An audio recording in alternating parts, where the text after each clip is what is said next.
part del creixement que hem experimentat, una part era purament per la composició d'edats. Purament mecànic, perquè tenies molta més gent. És una acumulació de molts anys que hi ha hagut, els naixements han sigut molt baixos i, per altra banda, és un país amb una esperança de vida de les més altes del món. La compensació ha sigut a través d'entrar gent. Un creixement en què tu pots dir, bueno, doncs ara jo aquests recursos extras el que puc fer és invertir. Per exemple, canviar el model productiu en fer-ho molt més intensiu en capital, sabent que en el futur el que em trobaré és que tindré menys mà d'obra. O sigui, van dedicar a optar per un tipus de sectors que l'únic que portaven és a salaris baixos. Parlem de turisme, construcció, agroalimentari... Això és la mala inversió. I es veu fins i tot en les noves formacions populistes, antiimmigració, etc., que estan perfectament plegades a aquests sectors econòmics, quan és contradictori amb el discurs, diguem-ne, que estan fent, no?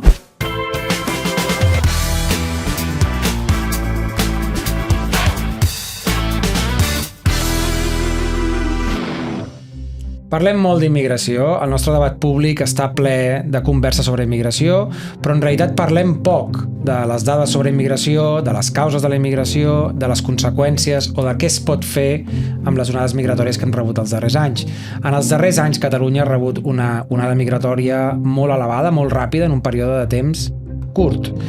La raó per la qual ve molta immigració, hi ha diverses, però n'hi ha dues d'importants. Una és el model econòmic, que fa que un tipus d'immigrant vingui a fer un tipus de feina per complir amb unes expectatives econòmiques, i també una raó de tipus demogràfic, que té a veure amb quanta gent hi ha a Catalunya, quanta gent hi ha a Catalunya en edat de treballar, quants fills hem tingut els últims 40 anys en aquest racó de món, i per tant, quina mena de necessitats demogràfiques tenim. Parlar d'això és difícil perquè demana de fer una passa enrere i de mirar les causes i les conseqüències amb una mica de fredor.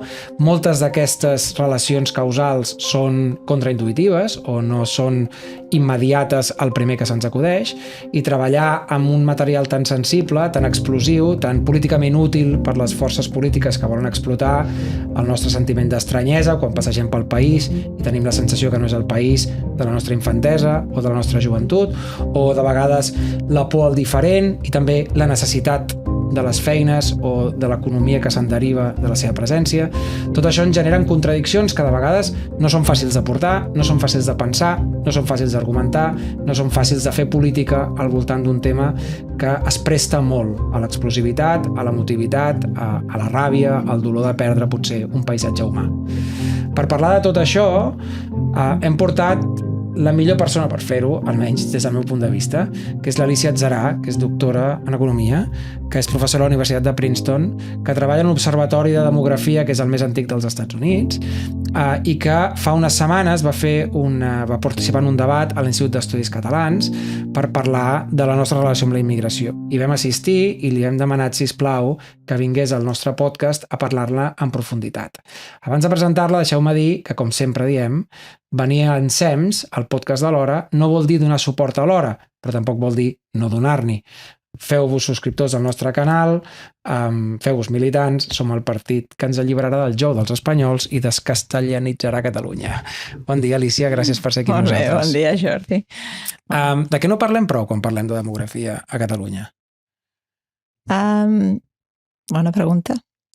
Jo crec que el que no parlem és que no som conscients de que la immigració i la situació demogràfica és una cosa que s'ha anat covant durant molt temps i aleshores és una cosa que ha anat impactant les cohorts de maneres diferents, i una cosa molt important és pensar en les tensions que hi ha entre les diferents cohorts, no? La gent que és més jove, la gent d'edat mitja ara i la gent gran, i que en realitat al darrere de moltes d'aquestes tensions que hi ha aquest pacte intergeneracional, aquests pactes que estan lligats a l'estat de benestar, les pensions, al tipus de transferències, i que, clar, la importància és el tamany de les diferents cohorts per poder mantenir aquest pacte intergeneracional. I una mica això, cada una de les cohorts oblida que el tamany de l'altre grup generacional impacta la possibilitat de continuar el model, impacta quins són els costos i impacta també la necessitat, en aquest cas, per exemple, de tenir que hi hagi gent que entri en el nostre país.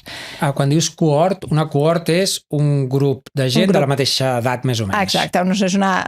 Ho diem com els demòcrates, parlem de cohorts, però també podríem dir com un grup de naixement o una generació. Però més que generació diríem, gent que ara té 20 a 25 anys, gent que té 30 a 35 anys, i això són les cohorts, i tu vas dient, aquesta gent va creixent i aleshores doncs clar, els joves avui en dia són els que paguen pensions dels grans, els grans van contribuir abans, però clar, el tamany de les diferents cohorts, els diferents grups d'edat, és important per poder saber si una cosa és sostenible o no és sostenible. No? A la conferència que vas fer a l'Institut d'Estudis Catalans, el debat al que vas participar, deies una cosa que distingies entre els dependents i els no dependents. Els dependents són els menors perquè són dependents i els grans que estan jubilats i per tant també són dependents. Sí. I parlaves de la relació entre els que treballen, per dir-ho així, els que estan en edat de treballar i els que són dependents d'això. Aquesta una mica és el que estàs parlant, no? De les diferents tamanys de les diferents cohorts. A Catalunya això com ha evolucionat els últims anys? Bueno, o sigui, si tu recordes, no sé, jo a vegades als meus estudiants els hi pregunto, vosaltres al col·le, a les classes de batxillerat o a les classes de l'ESO, us van explicar el que era una piràmide poblacional, no? I quan tu penses en una piràmide poblacional, normalment penses en una piràmide. Una piràmide té una forma molt particular. I nosaltres estudiàvem això i sabíem, els homes a una banda, les dones a l'altra, i pujant com cada vegada ens fent-se més petita. Quan tu ara, avui en dia, mires el que seria la piràmide poblacional a l'estat espanyol i a Catalunya especialment, trobes que ja no és una piràmide, sinó que bàsicament és un rombo. O sigui, té una part molt petita a dalt, però també una part molt prima a baix, i per tant, on està grossa en aquests moments és enmig.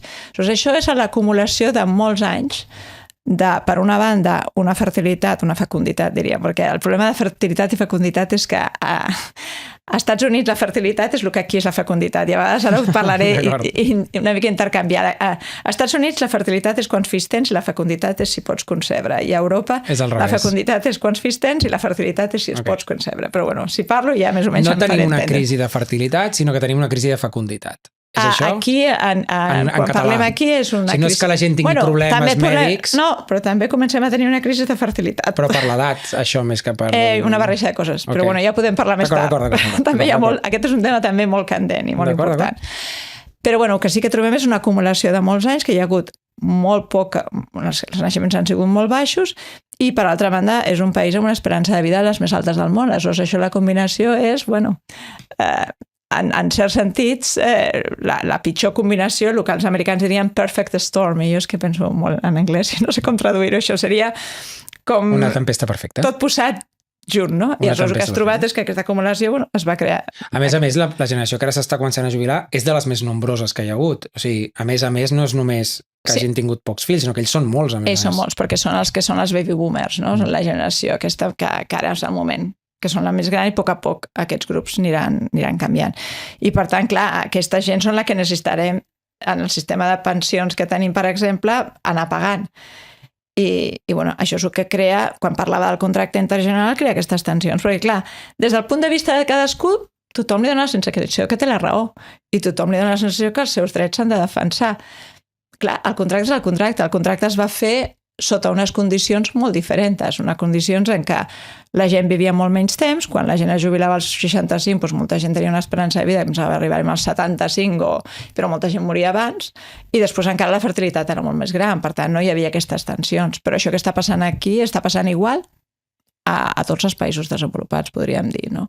I per tant això no és... El que passa que en el cas de l'estat espanyol i en el cas del sud d'Europa o països d'Àsia, però que és diferent perquè allí no tenen un estat de benestar un sistema de pensions tan desenvolupat, és d'una manera exagerada, perquè la caiguda de fertilitat ha sigut la més ràpida i ha sigut des de finals dels 80, principis dels 90, per tant no és ara, és que portem dècades acumulant això, i per això és que la forma de la piràmide ha canviat. Això és quan cau per sota de 2,1 fills per dona, això es diu la taxa de reemplaçament, entenc? De reemplaçament. Aleshores, què és la taxa de reemplaçament? La taxa de reemplaçament no és que és el número aquest màgic de 2,1. No vol dir que 2,1 sigui exactament el número que necessites per reemplaçar, però en situacions en què la mortalitat infantil és molt baixa, més o menys és la quantitat que necessites si no tens immigració. És a dir, tu necessites més o menys que com a mitja les dones tinguin 2,1 fills, perquè calcules que alguna gent, per exemple, alguna gent no arribarà a l'edat de poder concebre i tenir nens, i aleshores tindràs una capacitat de mantenir la població. en situacions, per exemple, que hi ha molta mortalitat infantil, aleshores necessites més de 2,1 perquè molts d'aquests nens no arriben a tenir fills, perquè no arriben a ser adults. Però en els nostres països més o menys 2,1. Això a Catalunya va caure per sota aquest nivell l'any 83, 84, 85, molt no? Aviat. Més o menys. Sí. I per tant, diguem, els primers anys això devia estalviar costos en dependents, suposo, escoles i coses d'aquestes. Sí. I a mesura que aquests infants perquè això del 81, hem crescut i ens hem incorporat al mercat laboral, diguem-ne que som menys que la generació anterior. Sí. I a més aquesta generació que es va fent gran també té unes necessitats, no? D'uns serveis i unes, etc., que demanen d'un tipus de treballador que no hi és. Per tant, deixa'm tornar una mica, perquè primer t'he explicat de la piràmide, deixa'm tornar a les taxes de dependència i a les taxes de suport, que és on jo volia anar. Primer, tenim aquesta piràmide, que no és piràmide, que és un romboide. Quina és la implicació d'això? Doncs hi ha dos paràmetres. Quan tu estàs interessat en la composició poblacional, una primera cosa que mires és la taxa de dependència. Això és el que tu apuntaves. Què és la taxa de dependència? Normalment mires, quina és la gent que és dependent, són la gent que normalment és de 0 a 15 anys, de 0 a 16 anys, la gent que està per sota de la capacitat de treballar, i després la gent de 65 en endavant. Això és formalment, la gent que tu en principi penses que no pot treballar, almenys legalment. No vol dir que no treballi o no que treballin tots. I això s'obre dividit per la gent que té entre 16 i 65 anys, que són la gent que està en edat de treballar. Això és el que es diu la taxa de dependència. Tu la pots dividir entre el que són els joves, nens, gent de 0 a 15 sobre tots els treballadors, o la gent de 65 més sobre tots els treballadors. El que ha passat és exactament el que tu deies, que al moment que tu baixes la fecunditat, durant un temps, aquesta gent, no tens nens, doncs això és fantàstic, no tens que pagar escoles, no tens que pagar totes aquestes despeses de joves, i la gent encara no se t'ha fet gran. Per tant, temporalment, la taxa de dependència és molt favorable per a un país. No? Això és un període de bonança increïble. És un període en què el que va passant és que cada vegada tens menys joves, cada vegada aquesta gent s'està fent gran, t'està entrant en edat laboral, per tant, com a percentatge de la població, tens molta més gent en edat laboral, el percentatge de gent entre 16 i 65 anys és molt més alt que el que tenies abans. Què vol dir? Vol dir que fins i tot si no hi hagués cap canvi de producció, no hi hagués cap canvi de res, automàticament el país hauria de créixer perquè tens més gent que està treballant. I és purament per una part de que és un percentatge més alt. Això és el que els demògrafs li diem el primer dividend demogràfic. En anglès diríem first demographic divide. Què vol dir el primer dividend demogràfic? És a dir, que és una època que tens un dividend, és un return, estàs afavorint per aquest procés, perquè el que està passant és que el teu país està creixent molt més i fins i tot a nivells absoluts, però també a nivells de per càpita, perquè molta proporció de la població està treballant. Això ha passat en els països occidentals durant molts anys i la gent en això no s'ha donat compte que en realitat han estat navegant o cavalcant en un moment amb una onada favorable. No? Part del creixement que hem experimentat, una part era purament per la composició d'edats de la població. No és que els meus pares fossin molt llestos, és que eren molts. Segur que eren molt llestos els teus pares, però bàsicament el que passava era purament mecànic, perquè tenies molta més gent. Aleshores, què passa? Aquesta època és una època que li diem demogràfic dividend i això s'està acabant i a Espanya bàsicament s'està acabant. Ara, tot aquest moment s'està girant i el que comences a tenir és al revés. Aquesta gent, com tu deies, que eren els baby boomers, s'estan fent grans i, per tant, com a proporció de la població, la direcció és inversa. És el moment que comencem amb la costa d'enero, no? Vull dir que ara és quan haurem de pagar-ho i quan no tenim aquest percentatge de població. Això, per exemple, quan tu mires estadístiques a la Xina, part del miracle xinès, que ara està cap a baix, quan la gent deia, com creus la Xina? La Xina va créixer bàsicament perquè primer va haver una explosió de població i després es va imposar la població, la política de només One Child Policy i zoom, vas tenir un canvi compensacional que la creixement va explotar. Aquí ha passat el mateix. Això crec que la gent no és conscient. I tornant a la relació entre generacions, jo crec que els baby boomers no internalitzen això. El comportament de les generacions anteriors i els fills que van tenir són uns determinats i ells no internalitzen que en el fons això té un cost ara. per poder pagar la seva situació. Abans d'entrar en la taxa de suport, que m'interessa molt la diferència, Sí, però deixa'm que et faci una important. pregunta sobre el dividend demogràfic. Sí. Diries que en el cas espanyol i en el cas català es va desaprofitar aquest ben a favor? O sigui, es podrien haver fet una sèrie de coses aprofitant que hi havia un creixement, diguem-ne, endogen, es podria. I es va desaprofitar aquests anys bons? Jo crec que una part es va desaprofitar, i aquí en molts països es va desaprofitar, perquè una cosa que també diem als demògrafs ara és el que li diem al segon dividend demogràfic, okay? El second demographic divide. Què és el second demographic divide, el segon? És al mateix temps que mecànicament, perquè hi ha molta més composició de població en aquesta edat de treballar, per una banda tens un creixement en què tu pots dir, bueno, doncs ara jo aquests recursos extras el que puc fer és invertir. Per exemple, invertir a millorar l'educació, millorar la taxa de productivitat de la gent que va pujant, perquè si sé que tindré menys, bueno, doncs almenys que siguin més productius. O, per exemple, canviar el model productiu en fer-ho molt més intensiu en capital, sabent que en el futur el que em trobaré és que tindré menys mà d'obra. Per tant, el que va passar és que en aquest país es va desaprofitar molt. Per què? Perquè el que era més fàcil és, bueno, molts d'aquests recursos els vas posant en purament transferències o, bàsicament, en invertir en sectors productius que podem parlar que són molt improductius. En comptes d'invertir en sectors molt més basats en capital, en què aleshores la mà d'obra que hagués pujat, encara que fos més escassa, podria tenir uns salaris molt més alts perquè serien molt més productius treballant amb aquest capital. Parlem de turisme, construcció, agroalimentari... Això és la mala inversió. Això és el fatal que van fer. Sí. Ho van fer tot al revés.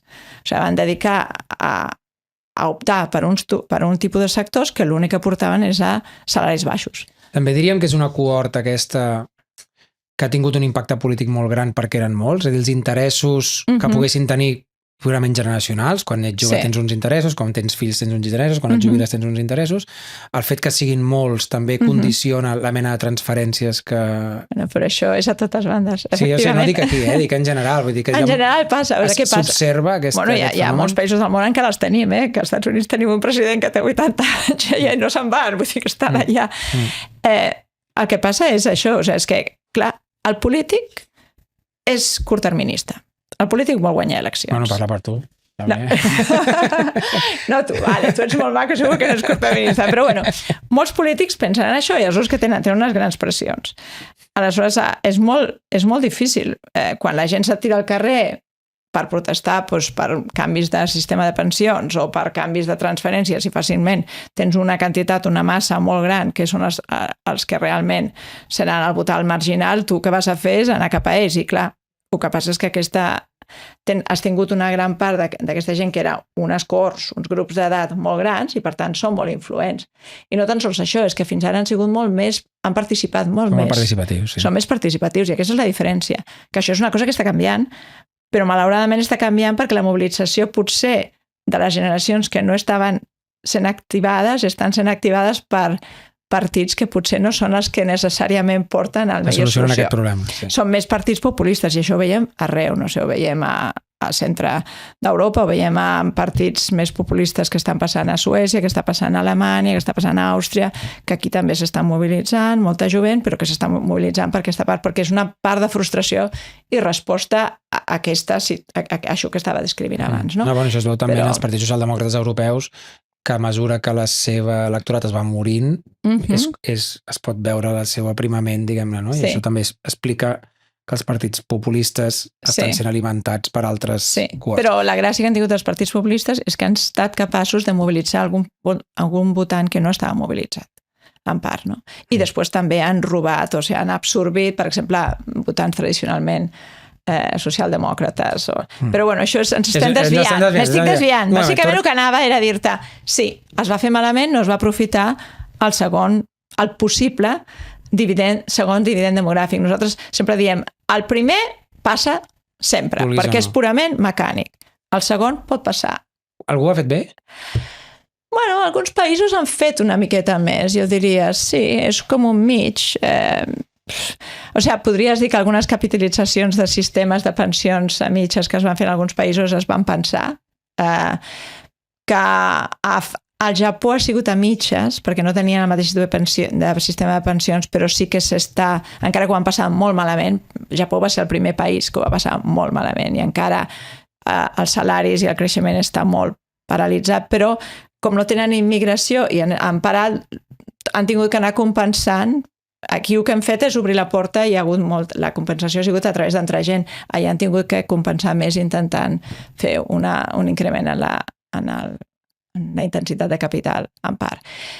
Això ens porta, t'interrompo un moment, això ens porta justament a la taxa de suport, no? Sí. Que és la diferència, primer parlàvem d'aquesta diferència entre quanta gent hi ha treballant i quanta gent hi ha no treballant, sí. I a la conferència de l'Institut d'Estudis Catalans, en el debat, ens parlaves de la taxa de suport, que com l'explicaries? És diferent, o sigui, el més fàcil és explicar el que t'he dit. Quanta gent gran i quanta gent joveneta sobre la gent que treballa. I això és molt fàcil de comptar. Però al final del dia, en realitat, tu l'únic que vols és saber quants recursos tens. I no t'importa si venen d'una persona que és superproductiva i que, bum, aquest ja genera tota la riquesa del país, com de molta gent. Aleshores, què és l'únic que necessites? Necessites mirar el ràtio de quants productors tens o quina és la massa de producció. Quan dic producció vull dir quina és la quantitat d'ingressos o de diner, és que no sé quin és el públic que tinc davant, estic parlant més tècnicament, parlant de producció, vull dir, què és el que es genera, quina és la riquesa que es genera en un any en un país, i a sota, com a denominador, és el ràtio sobre què necessites en termes de consum. I consum vol dir doncs, el consum purament, o les transferències, la despesa de salut, la despesa d'educació, la despesa de pensions. Això tens aquest ràtio.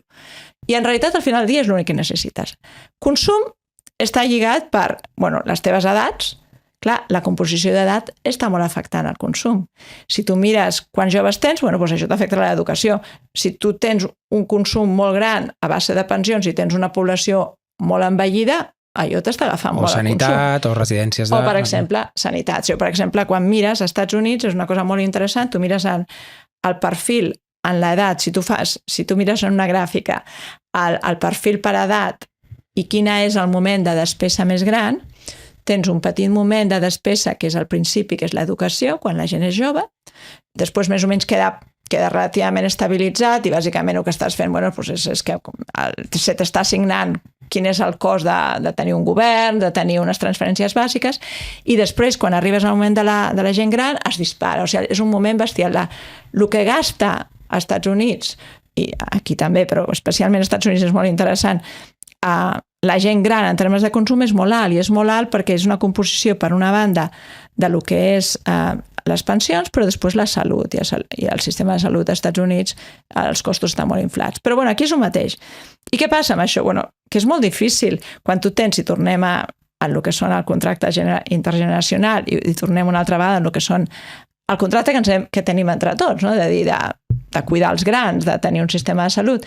Clar, si tu tens una persona que és gran, que l'estàs cuidant, i tu no saps en realitat quin és el cost que tindrà aquesta persona. No? Hi havia un company meu a Princeton que em deia, mira, havia estudiat aquests temes, deia, el cost més alt d'una persona són els 2 últims anys de la seva vida en un sistema. El problema és que tu no saps quins són els 2 últims anys de la vida d'algú. Si és la teva mare, tu mai admetràs que són els 2 últims anys de la seva vida, perquè, clar, el sistema naturalment és gastar. Depèn de com sigui el tipus de manera de com estigui estructurada el sistema sanitari, doncs això es dispara més o menys. En el sistema americà és una bogeria, no? Però aquí també. Què passa?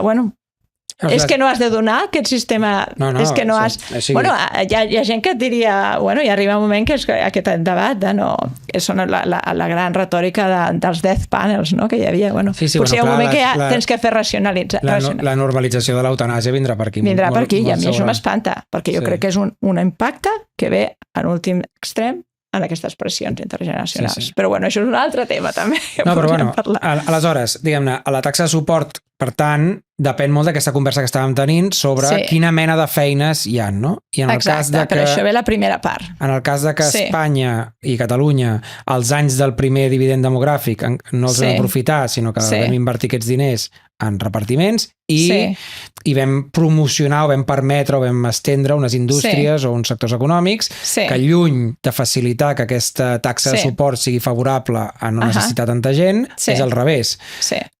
tant pel contracte intergeneracional necessitem més gent, com pel model econòmic també és intensiu de la mena de gent de baixa qualificació que necessiten el turisme, el porc, l'agricultura, la construcció, etc. No? I per tant estem en una situació que és problemàtica en sentit automàtic, o sigui, problemàtica en sentit demogràfic, però també problemàtica perquè el model econòmic encara empitjora la situació. Sí, per això deixa'm acabar amb el que estava parlant del ràtio de suport. El ràtio de suport et deia, el consum està sota i la producció està dalt. El consum és el que t'he explicat, on estan els moments, però ara anem a pensar el que està en el numerador. El numerador és el que estaves apuntant, és la producció. D'on ve la producció? La producció és només persones i la quantitat que produeix aquestes persones. I de què depèn això? Bueno, el que necessites és treballadors, és a dir, gent que participi en el mercat laboral, perquè hi ha gent que no està entrant al mercat laboral, la primera cosa. Necessites que la gent que està buscant treball en el mercat laboral estigui ocupada. L'atur a Espanya sempre ha sigut relativament més alt que en altres països i això també afecta la quantitat de producció que hi ha. I després, que per cada hora treballada aquesta hora sigui molt productiva. O sigui, si tu tens gent que vol participar, que a sobre troba feina i que és molt productiva, aleshores tens molta massa de recursos. Aleshores, quan tu mires... tant necessites menys immigració, per dir-ho així. Bueno, això ja és... Però podria, si l'únic que t'importa és això? L'únic que t'importa és què és el que vols per pagar, per exemple, en el cas, estem parlant de les pensions, perquè hi ha moltes altres dimensions a la vida, més que les pensions, no? Però si ens centrem en el contracte generacional, efectivament, si tu tens gent que és molt més productiva i que està ocupada, aleshores necessites molta menys gent com a ràtio, perquè pots arribar a pagar moltes, per una mateixa persona pot arribar a sostenir més gent.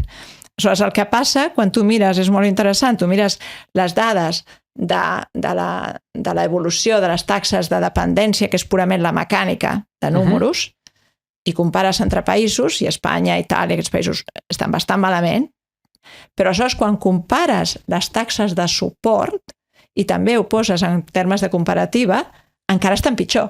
Per què? Perquè, per exemple, a Espanya o Itàlia, aquests països tens la taxa de participació és menor. Ara a Espanya ha pujat bastant la de les dones, però a Itàlia, per exemple, continua sent bastant baixa, a Portugal continua sent bastant baixa. Per tant, tens una part de gent, de possible treballador, que no està entrant al mercat. Després, alguns que entren, la taxa d'atur és molt més alta.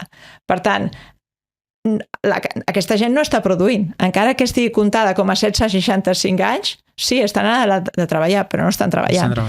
I per últim, el més important és que la taxa de productivitat a Espanya és molt baixa i especialment en alguns períodes en els darrers anys, no tan sols és baixa per al tipus de sectors productius que es van escollir, però fins i tot amb l'entrada d'immigració, perquè aquesta immigració ha anat vehiculada cap a aquests sectors en lloc d'anar per sectors intensius en capital, fins i tot la taxa de productivitat en alguns moments ha baixat. O sigui, no tan sols és baixa, és que s'ha reduït.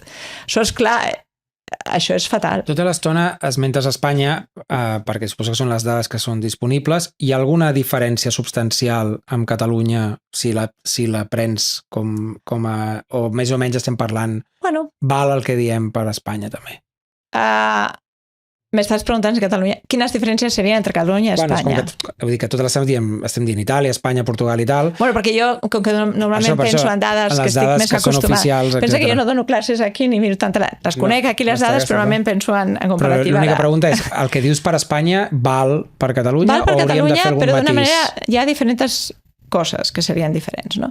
Per exemple, si tu compares Catalunya respecte a altres zones de l'estat espanyol, en algunes zones de l'estat espanyol la part d'ocupació i de productivitat pot arribar a ser, per una banda, pitjor en algunes àrees, perquè si tu mires en el sud, el que tens és una quantitat de gent treballant en el sector públic o molta gent que no està treballant o no està ocupada, o fins i tot que estan treballant en treballs temporals, tipus PER, no?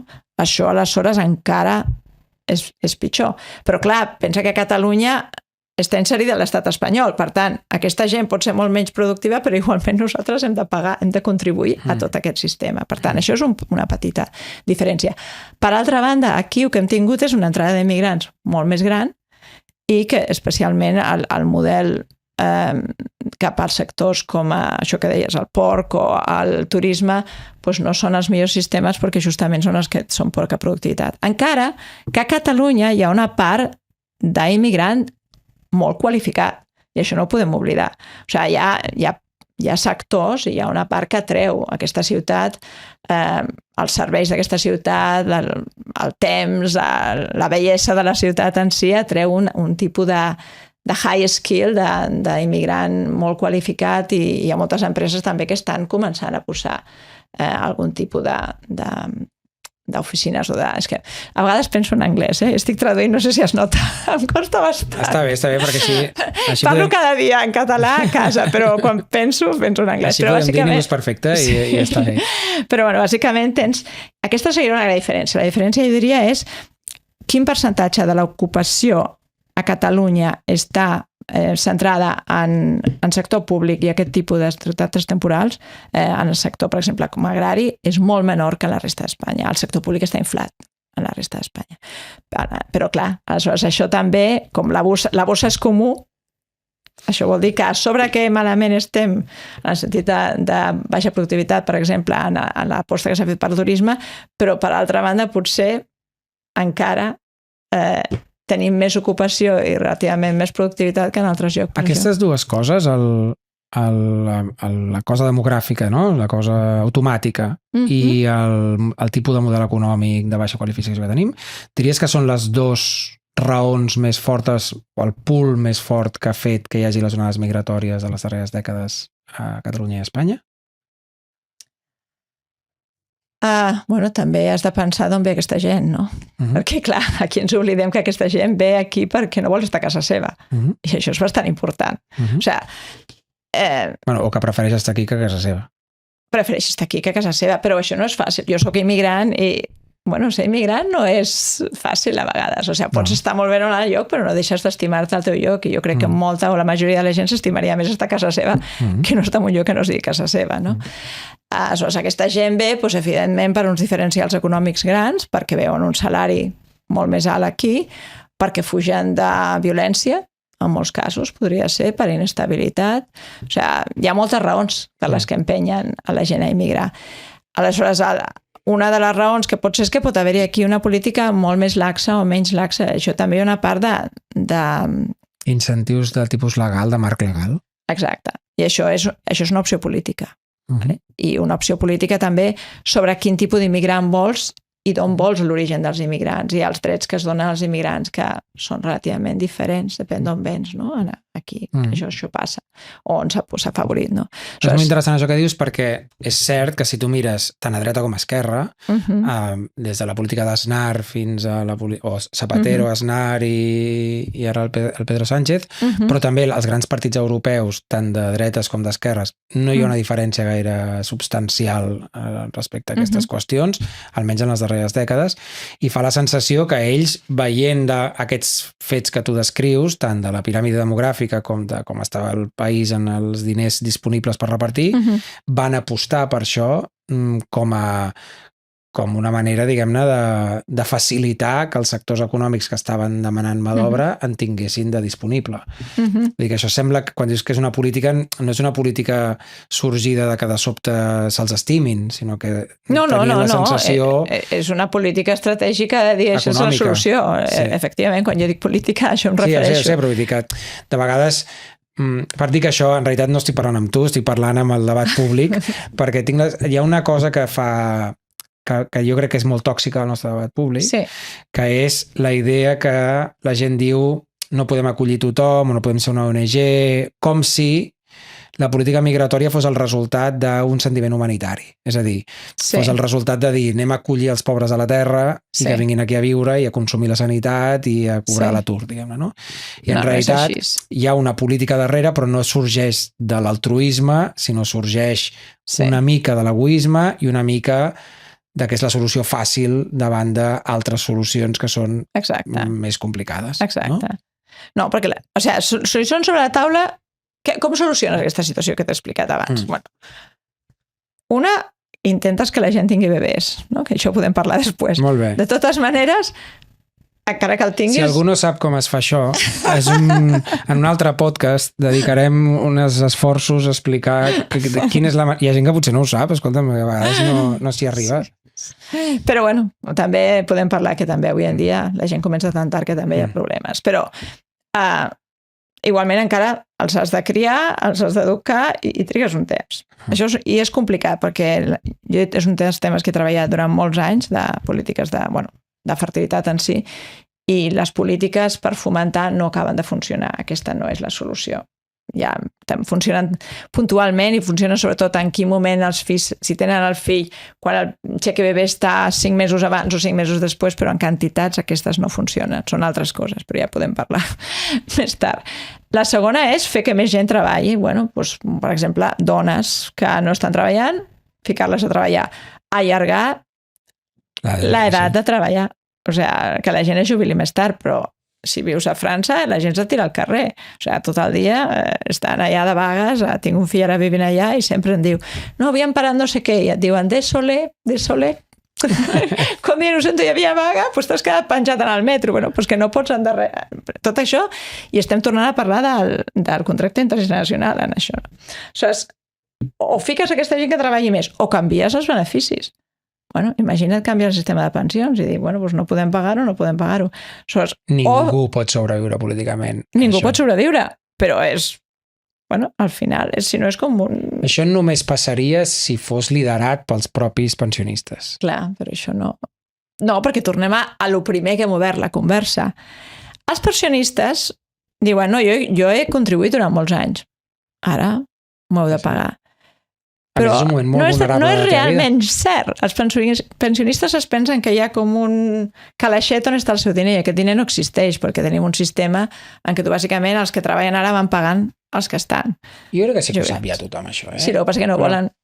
Encara continuen dient que és, si ells ho han pagat, doncs no pots trencar el contracte. Hi ha una dimensió que podem parlar i hi ha molt debat i n'hi haurà més els propers anys d'això, jo crec que aquest serà el debat central que tindrem, però també la perspectiva del pensionista que veu davant seu un increment de la vulnerabilitat, doncs la gent protegeix les seves expectatives, no? I per tant... No, però si jo estic dient que és humanament comprensible, l'únic que estic dient és que aquest és el problema. Per això he dit abans, des de cada punt de vista de cada generació, tothom té la seva raó i tothom és raó raonable. Però jo estic dient que no. El problema és que com hi ha aquests problemes de composició, és que no hi ha solució. Aleshores, 1, allargar l'edat de treballar, 2, fer treballar gent que no treballa, 3, tenir més fills, 4... Ser més productius, canviar el model d'estructura productiva. Clar, això també és, per una banda, jo crec que hi ha una aposta política també, perquè hi ha una part del model aquest que s'ha apostat per fer un sistema d'un turisme, sobretot un turisme barat i amb mà d'obra barata, va haver-hi una aposta també política, de gent que es beneficiava. Tenir hotels és molt rentable, tenir hostaleria és molt rentable per a una sèrie d'èlits que... Això és així, i a més, el sector turístic a Catalunya en particular té captura de la classe política, es veu claríssimament, ja ho dic jo, no cal que ho diguis tu. En el cas Hard Rock, per exemple, que és un cas molt històric, es veu molt bé com uns terrenys de la Caixa i unes no sé què, i uns actors, i tots els partits polítics, a través de 4 o 5 governs diferents, tots s'han plegat al que el sector demanava. Es veu amb el cas del porcí a moltes comarques de Catalunya, i es veu fins i tot en les noves formacions populistes, antiimmigració, etc., que estan perfectament plegades a aquests sectors econòmics, quan és contradictori amb el discurs, diguem-ne, que estan fent. Totalment. I això t'indica que tens un problema que no és només de model econòmic, sinó que és d'un model econòmic que està incrustat en el model polític, diguem-ne. No? Jo crec que això potser és el problema més greu que tenim, perquè tu pots tenir un problema greu, però mentre tinguis marge de solució, doncs et poses a treballar. Però si el problema mateix ha fet metàstasi en el sistema polític, doncs això fa molt difícil, és un cul de sac molt difícil. Perquè qualsevol transició de canvi és dolorosa. És dolorosa. I no políticament factible. És un suïcidi polític per qualsevol. Aquest és el gran problema. I com torno abans, els polítics són curtterministes bàsicament perquè volen guanyar l'elecció següent. I si no hi ha una coalició, un pacte de país, que és impossible donada la situació que hi ha, aleshores no tens solució. És un cul de sac. Per tant, amb tota aquesta llista, que és lo fàcil, obre la porta i fica gent a l'edat laboral. I què és el que passa? Això és el que continua inflant aquesta part mitja de la piràmide romboide, no? Aquesta gent efectivament està entrant i està contribuint. El seu treball és el que et permet, per una banda, continuar pagant pensions i després, per una altra cosa que no hem parlat, que també apuntaves, un altre sector també creixent és el de la cura d'infarts, però cada vegada més la cura de gent gran. I què faria molta gent sense aquests immigrants que han arribat que fan uns treballs molt durs i no estan I per pocs diners. Per molt pocs diners. Clar, en termes relatius, dels llocs on venien, ells venen perquè encara potser estan millor, però la situació després vivint aquí no és una situació molt bona i la manera com en vivenda viuen amb situacions molt inestables, molt congestionats, amb molta gent vivint als mateixos habitatges. Clar, per altra banda, són habitatges que estan sortint del mercat per la gent d'aquí, que també això obre una altra ferida, per una altra banda, no? Però sí, les situacions d'aquest tipus de treballadors no són unes situacions molt bones, però són treballadors essencials en aquests moments per cuidar aquesta gent que s'està fent gran. I potser si no fossin treballadors immigrants que cobren salaris paupèrrims o viuen compartint pis, etc., els diguem-ne, autòctons que els necessiten potser no podrien pagar un cuidador, no podrien pagar una residència privada, no podrien, no? I per tant hi ha una relació de dependència mútua en la qual el fet de que siguin barats i explotats és el que permet que els altres, diguem-ne, puguem... I a més hi ha això que sempre em comentes, que és el tema de la complementarietat, no? És a dir, jo tinc familiars dependents que fan ús d'alguns d'aquests serveis. Si ells no es poguessin pagar aquests serveis, ho hauria de fer jo. I per tant, jo puc treballar amb una feina més o menys qualificada perquè hi ha algú que s'està ocupant d'unes cures que si hagués de fer jo no podria fer, diguem-ne, no? Sí. Amb això tornem una mica amb això de la solució de l'entrada d'immigrants, i si vols parlar una mica és la complementaritat i la substitutabilitat, no? Perquè, clar, un dels grans debats que tenen quan la gent entra, quan parlen d'immigració és vindrà aquesta gent, com hi haurà molt treball, els salaris baixaran. Bueno, això depèn de diverses coses, però bàsicament depèn del tipus d'immigrant que arriba, com està qualificat i amb qui competeix, i després el tipus d'estructura productiva. Per què? Tu pots tenir, el model aquest clàssic de ve molta gent i els salaris baixaran és que tu penses que l'immigrant és un substitut exacte del que tu fas. Si és un substitut exacte del que tu fas, mecànicament, si n'hi ha més, doncs el preu baixa, no? És a dir, quin és el preu del treball? El salari. Això és el que tu pagues per una hora, doncs si hi ha molta més gent que competeix en tu, baixa. Però, si el que tu penses és que potser la gent que entra té unes característiques, té un tipus de skills, no sé, habilitats, capacitats, que en realitat el que fan és que es complementen amb el que tu fan, doncs pots arribar a tenir una situació en què en realitat al contrari, la teva productivitat incrementi, que és el que apuntaves, no? Doncs, si aquesta gent, per exemple, és capaç de proveir uns serveis bàsics que em permeten a mi treballar amb un altre treball molt més productiu, doncs és complementari, perquè no tinc que fer unes coses que si no hauria de fer.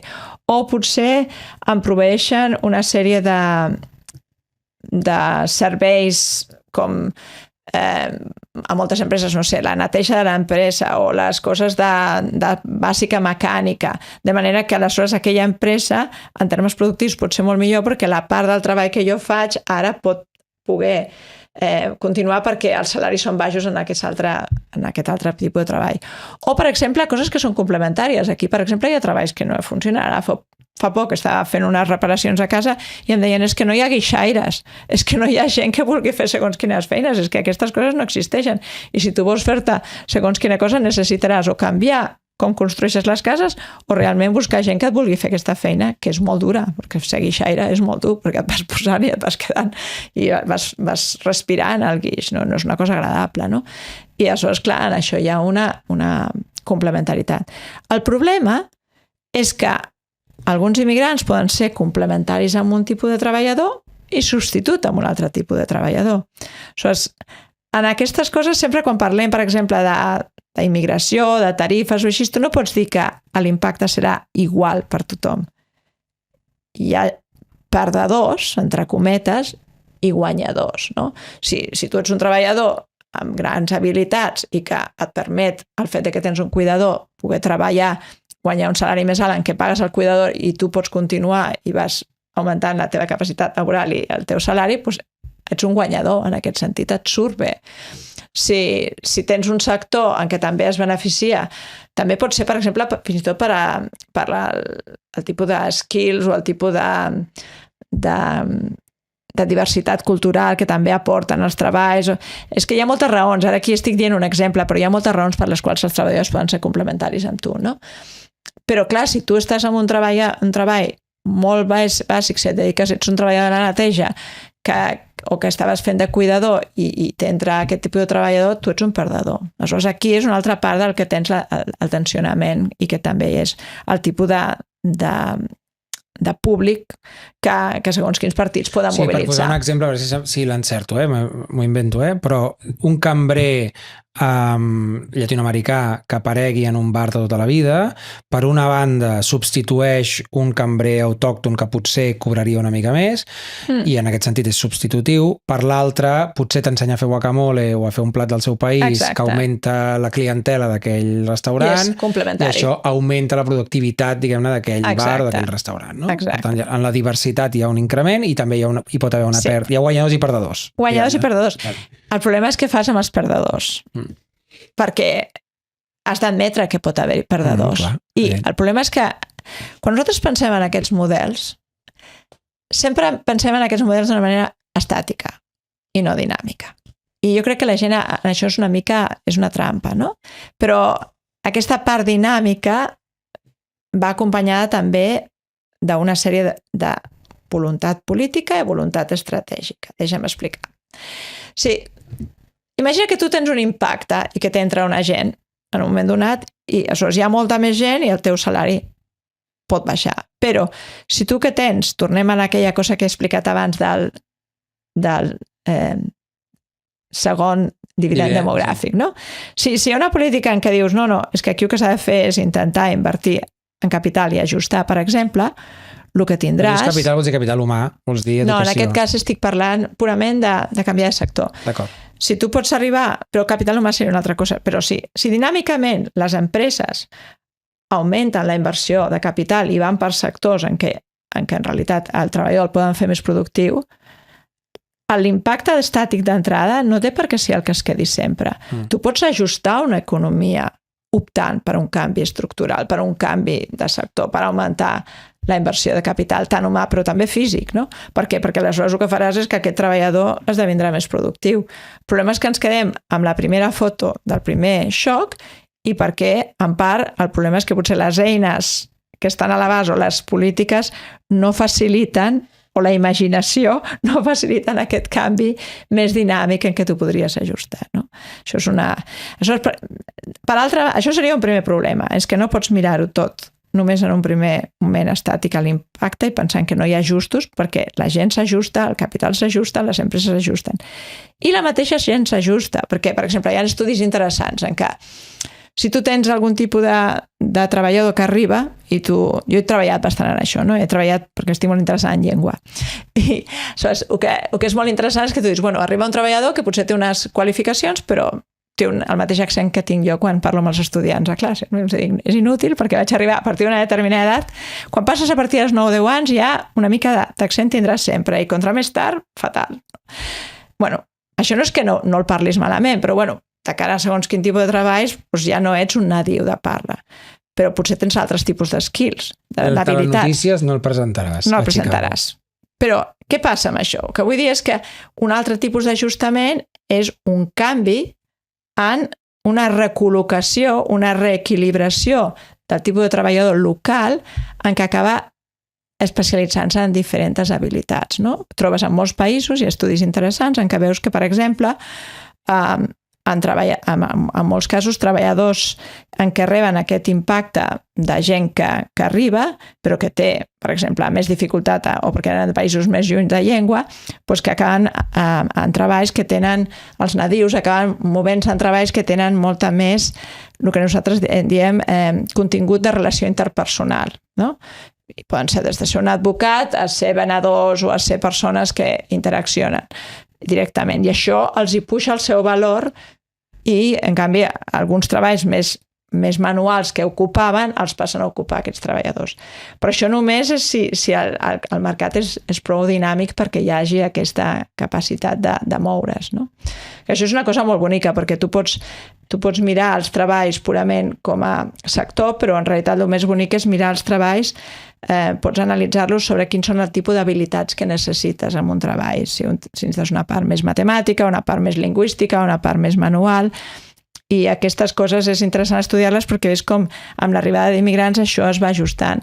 En aquest país no sé fins a quin punt hi ha hagut aquest ajust de la mateixa manera que veus en altres països. Jo això he vist amb dades en països nòrdics, en països com Canadà. Bueno, una cosa que jo crec que sí que està passant aquí és que una part de la immigració important ve al sector serveis, més de bars, restaurants, botigues, no? Aquest tipus d'interacció amb el públic i això, i aquí la qüestió lingüística és on s'ha notat la fricció d'una manera més clara.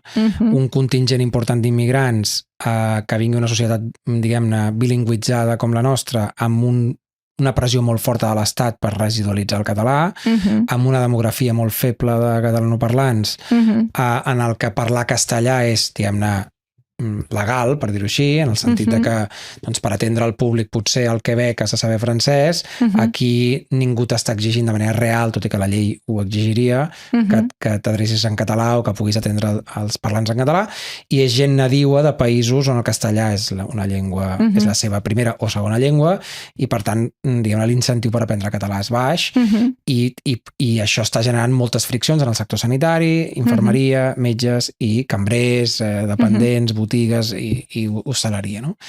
I clar, això potser és la principal fricció amb la immigració d'aquesta segona onada ha vingut per aquí, per part del català no parlat.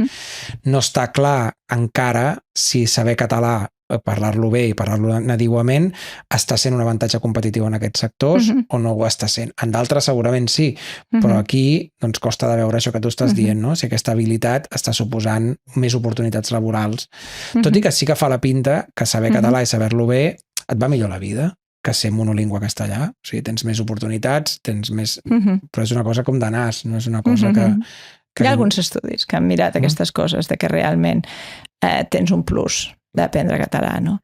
Però justament lo interessant que dius és el següent. Si això t'està dient que en alguns casos aquesta població entra, però aleshores els nadius es desplacen perquè aquesta població té potser un ajust lingüístic, què ha passat?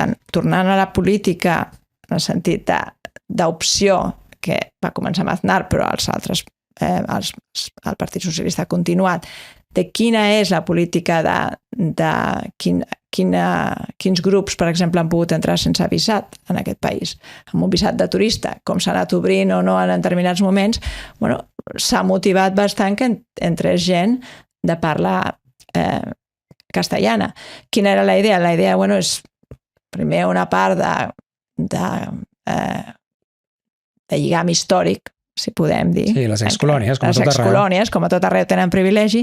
Per altra banda, la idea de que aquesta gent no tindrà la mateixa dificultat d'adaptar-se. I, efectivament, justament en aquest cas que jo deia, aquesta gent no té aquest problema d'adaptació perquè parla el castellà, però el problema és que quan arriben aquí no parlen el català. O sigui, ells parlen el castellà, però quan ells pensen, bueno, vinc a Espanya, i per què he de parlar una altra cosa? I aleshores ja l'adaptació no es produeix, però bueno, per l'estat espanyol ja li està bé, perquè en realitat la política està escollida d'aquesta manera, no?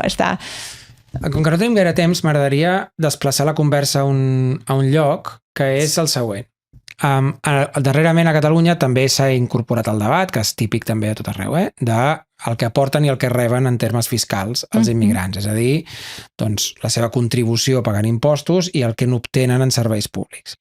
Per fer-ho breu, diguem-ne, els estudis que jo he vist almenys, el que ens ensenyen és que mentre estan en edat de treballar, els immigrants tendeixen a aportar una mica més del que extreuen, però si fas tota la corba de la seva vida i inclous un sistema de pensions com el que tenim ara en la seva trajectòria vital, aleshores la seva contribució, diguem-ne, és negativa, en el sentit que obtenen més del que ara han contribuït en el sistema. Però tu a la conferència, en el debat de... Això que estic dient és el que es diu en el debat públic. Sí. En el debat de l'Institut d'Estudis Catalans vas fer una intervenció en el que miraves també de relligar un argument intergeneracional aquí. Sí. Podries explicar-nos-el? Sí. Bueno, jo pensava que anaves a parlar de la fertilitat dels immigrants, que això no ho hem tocat, també. És veritat. Que és bastant important, això, no? Perquè... Podem allargar-nos una mica més per sobre l'hora. Sí, només volia parlar un momentet d'això, perquè també és una altra part important de la història, no? Però, bàsicament, el que està passant és... quan tu tens, en aquests moments, gent que ha entrat a treballar, que és relativament jove en edat adulta, 20, 30, 40 anys, però encara no s'estan jubilant, no estan entrant en aquest sistema. Per tant, relativament sana, no tenen moltes despeses. Quan tornem a allò de la producció i el consum, en la part de consum aquests immigrants no estan tant. Ara comencen a tenir fills i els tenen que sí, en aquesta part estan consumint, però encara no han arribat a ser grans i per tant consumir per pensions. En aquests moments podries dir que molts d'aquests immigrants són en termes nets positius, contribuents.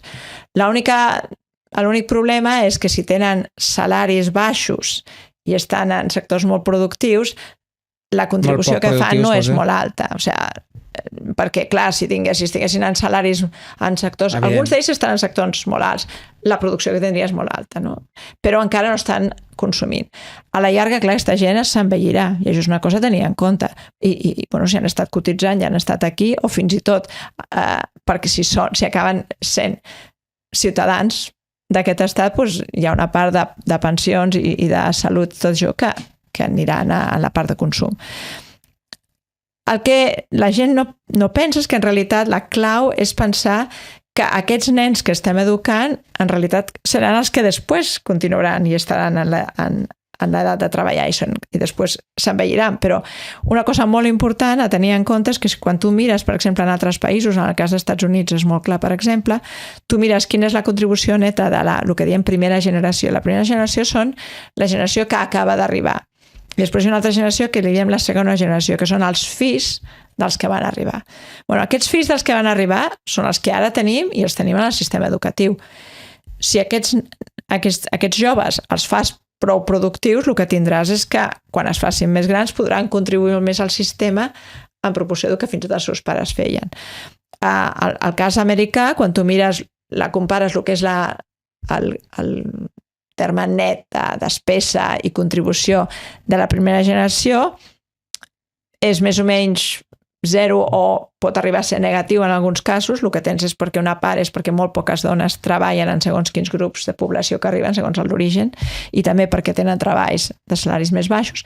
Però quan mires la segona generació són contribuents nets positius, molt important perquè tenen molta mobilitat social, pots dir que tenen una educació molt més alta que els seus pares tenien, fins i tot pot arribar a aquesta cosa que nosaltres diem quan estudiem en immigració, que pot haver-hi una selecció positiva. Quan diem selecció positiva podem dir, bueno, qui és el que agafa les coses i creua la frontera i busca i vol venir a treballar? Pues en molts casos pot ser que comparant amb els països, amb la gent del seu país, pues té una part que tu no pots saber perquè en el paper l'únic que veus és quants anys d'estudis ha fet i 4 coses, però potser té alguna cosa, té una empenta o una força que el fa positivament selectiu i això pot passar als seus fills. Sí, per resumir, a veure si ho he entès bé. El que estic dient amb això és que potser la primera generació sembla que sigui nativa i això tindrem un problema més quan es facin grans, i efectivament això n'hi haurà, però si invertim en la segona generació, això no vol dir que aquesta segona generació, que és la que serà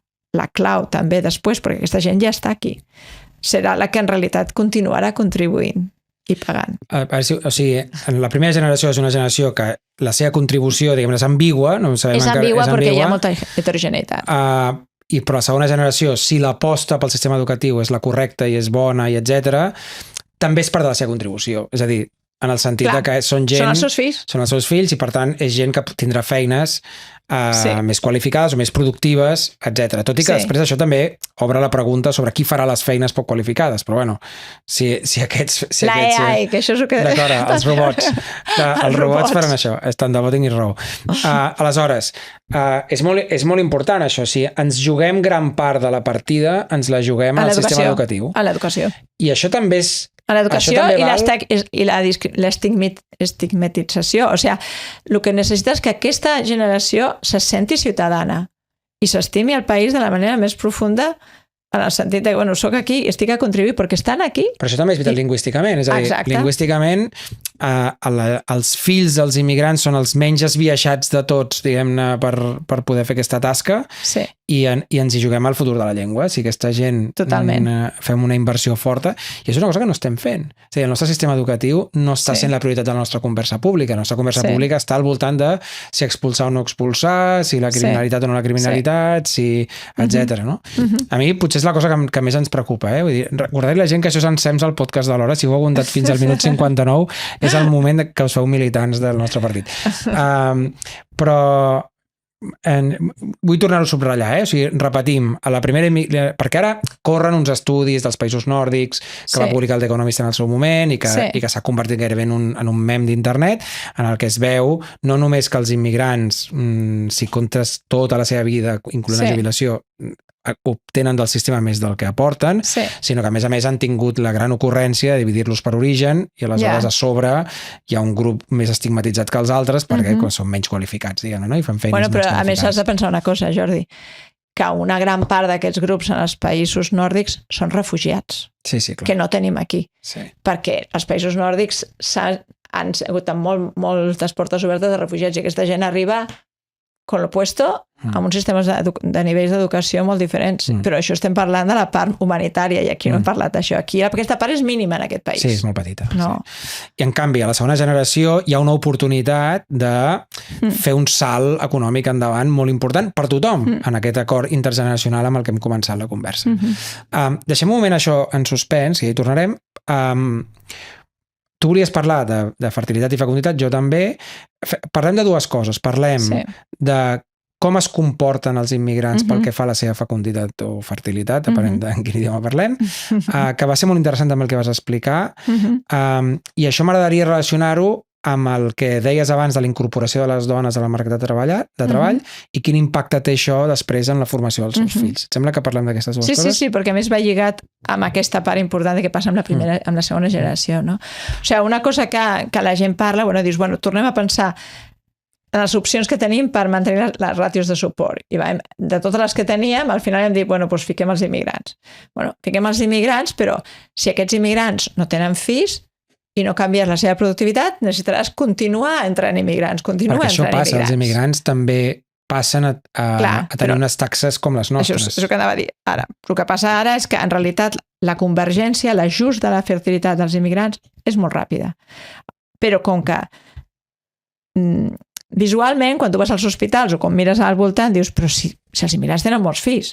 Si tenen fills, però és perquè estan justament en aquesta edat de tenir fills. No? Quan jo et deia on estan engreixant el romboide, l'estan engreixant en l'edat de tenir fills i estan sobrerepresentats en la població en l'edat de tenir fills. Si quan diem hi ha un 18% d'immigrants no estan repartits en totes les cohorts, sinó que en la seva gran majoria estan en l'edat de tenir fills. I com estan en l'edat de tenir fills, efectivament, el percentatge de nens nascuts de pares d'immigrants és molt més alt que el percentatge d'immigrants. Són un 24%, si m'equivoco, un 25%. Però en realitat, la taxa de fertilitat en aquests moments a Espanya és al voltant de 1,1,2 i els immigrants 1,5. I s'ajusta molt ràpidament. És a dir, la taxa de fertilitat dels immigrants està per sota la taxa de reemplaç. Per tant, només amb la fertilitat que tenen aquests immigrants tampoc sostens la població. Si el que vols és sostenir la població, perquè no sabem si volem sostenir la població. Aquesta és l'altra qüestió. Jo no estic dient que sigui bo o dolent, l'únic que vols és sostenir les pensions, l'únic que vols és persones que siguin productives. És l'únic que necessites. Tinguin molts fills o pocs fills, però si són superproductius, no necessites necessàriament molta gent, perquè tornem, és gent multiplicat per productivitat. Aleshores, sí, la fertilitat dels immigrants és una mica més alta, però és bastant més baixa que la taxa de reemplaç. I a més, has de pensar que la majoria dels països del món avui en dia ja estan a la taxa de reemplaç, excepte els països subsaharians. Per sota, vols dir? Per sota. I per tant... I això és un fenomen mundial, que no n'hem parlat. Mundial. En vam parlar amb la Mariona Lozano una mica que està baixant a tot arreu. A tot arreu, la fertilitat està. I en això perquè justament, si he treballat més que d'immigració, jo he treballat sobretot de fertilitat, no?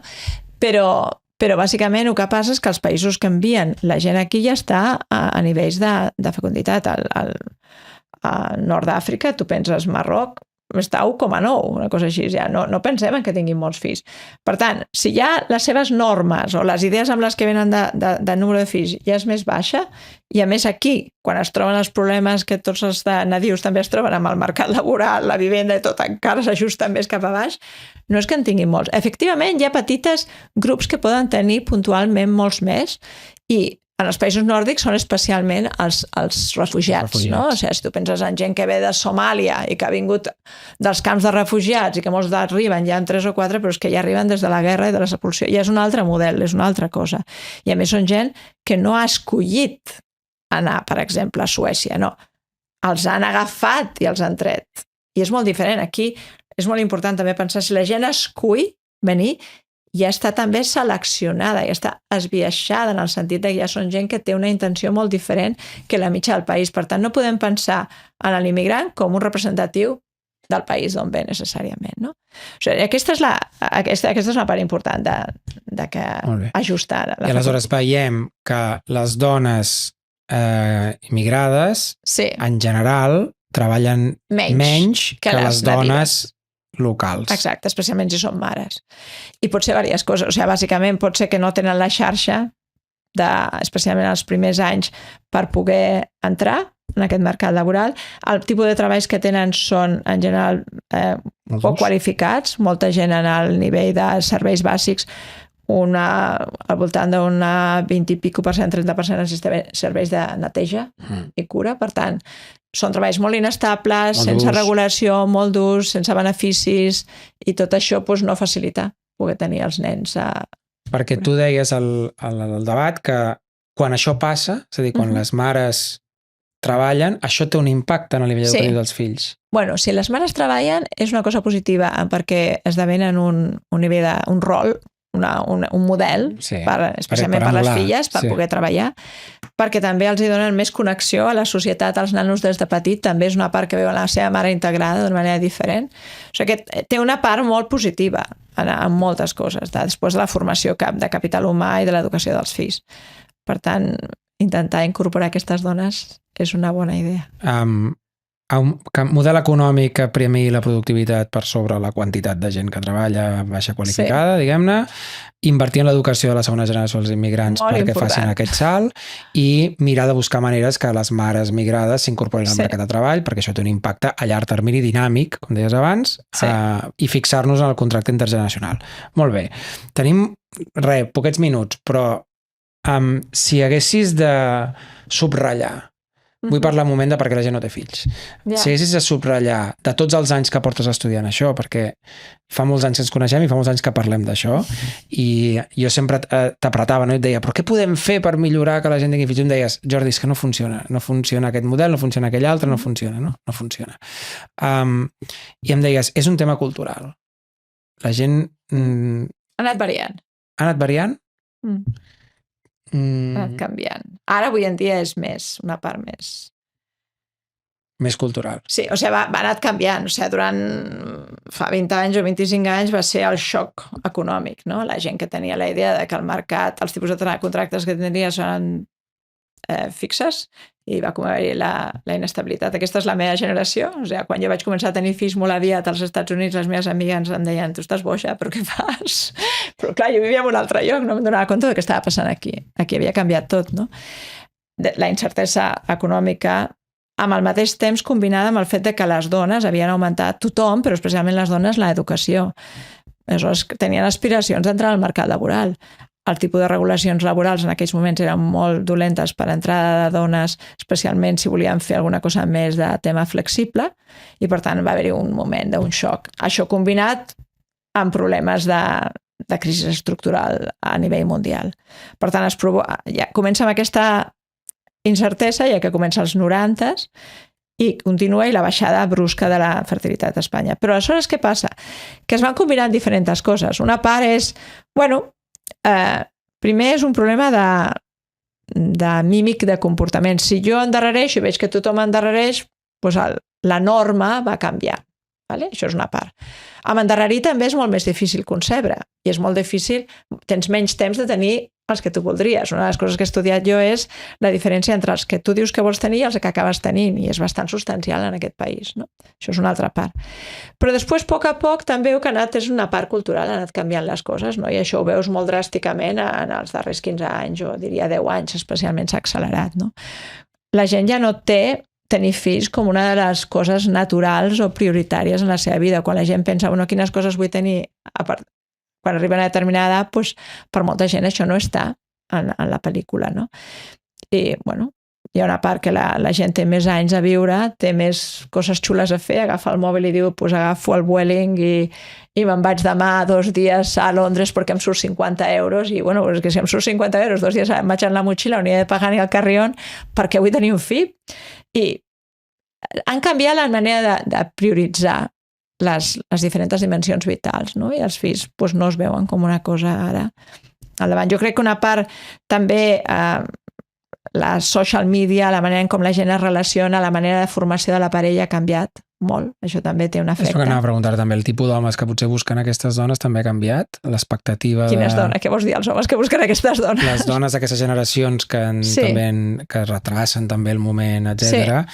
També hi ha un retard en la formalització de les parelles o l'estabilització, i no sé si també hi ha un canvi en la selecció de la parella, fruit de l'increment de l'educació, de les aspiracions laborals, de la independència econòmica, d'una sèrie de coses que fan, doncs, també l'expectativa de compartir les tasques de criança o de... Això és important. No sé si això també impacta, diguem-ne, en la això selecció. Impacta, i sobretot perquè penses que en tots els països de l'OCDE les dones estan més educades que els homes avui en dia. Per tant, tens un problema de mercat, amb qui aparelles qui. Bueno, comença a haver-hi ara més el que nosaltres diem que dones més educades es casen amb homes menys educats.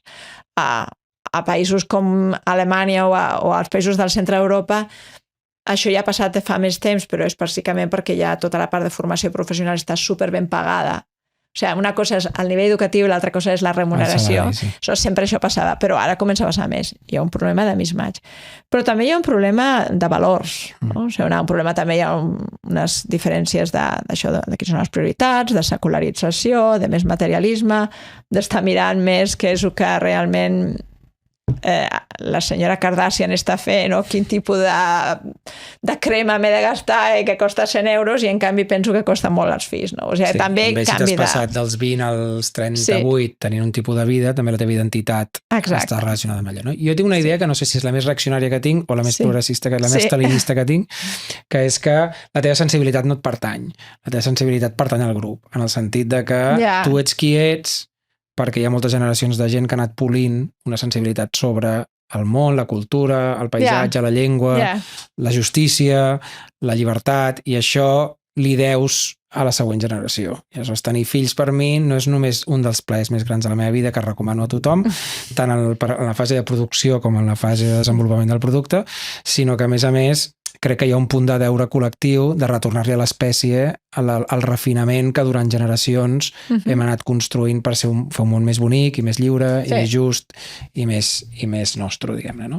Bueno, se'ns ha acabat el temps. Et vull donar les gràcies perquè t'hem exprimit a fondo. Sí, i m'han quedat moltes coses que m'ha agradat explicar-te. A mi m'agradaria, més endavant, un altre viatge que ens congressis en la teva presència, tornar-te a seure aquí per parlar dels teus temes, que són els temes de fertilitat. Això és el meu tema en part, però la fertilitat i aquest part de canvi familiar. És bona notícia que ens hagi quedat per parlar, perquè vol dir que ens hem volgut explicar coses i ens hem entretingut, però doncs d'aquí uns mesos, quan tornis a ser per aquí, tornem a seure aquí i aprofundim. Moltes gràcies, Alicia. Això és el Ensems, el podcast de l'Hora. A l'Hora és el partit que ens alliberarà dels espanyols. Subscriviu-vos al nostre canal, feu-vos militants, ajudeu-nos a construir una alternativa política que no estigui lligada ni al curtterminisme ni a tots els vicis de la política tòxica del nostre temps. Moltes gràcies i fins aviat.